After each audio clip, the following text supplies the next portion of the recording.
ఆదిలాబాద్ జిల్లా కేంద్రంలోని శ్రీ కన్యకా పరమేశ్వరి ఆలయంలో ఆర్యవైశ్య మహిళా మండలి ఆధ్వర్యంలో సామూహిక నోముల కార్యక్రమం ఘనంగా జరిగింది. అమ్మవారిని నెమిలి వాహనంపై ప్రతిష్ఠించి పూలతో అందంగా అలంకరించి ప్రత్యేక పూజలు చేశారు. అనంతరం హాజరైన మహిళలకు మహిళా మండలి సభ్యులు బొట్టు పెట్టి నోముల ప్రసాదం అందజేశారు. అందరూ సౌభాగ్యంతో వర్ధిల్లాలని, సుఖ సంతోషాలతో జీవనం సాగించాలని అమ్మవారిని వేడుకున్నారు.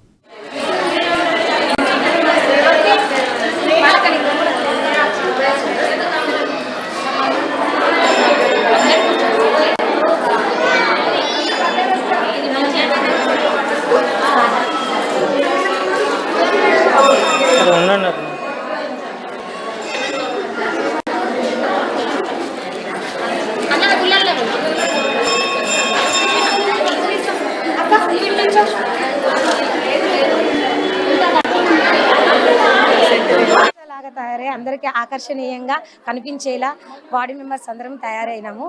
అందరికీ వచ్చిన వాళ్ళందరికీ అల్పాహారము సౌకర్యం కల్పించి, అంతేకాకుండా మంచి మంచి రంగవల్లులు ఇక్కడ వేయడం జరిగింది. అమ్మవారి పసుపొట్టు దగ్గర అమ్మవారి కోసం కూడా స్పెషల్గా ఉయ్యాల నెమలి వాహనము తయారు చేసి అక్కడ అమ్మవారిని కూర్చోబెట్టడం జరిగింది.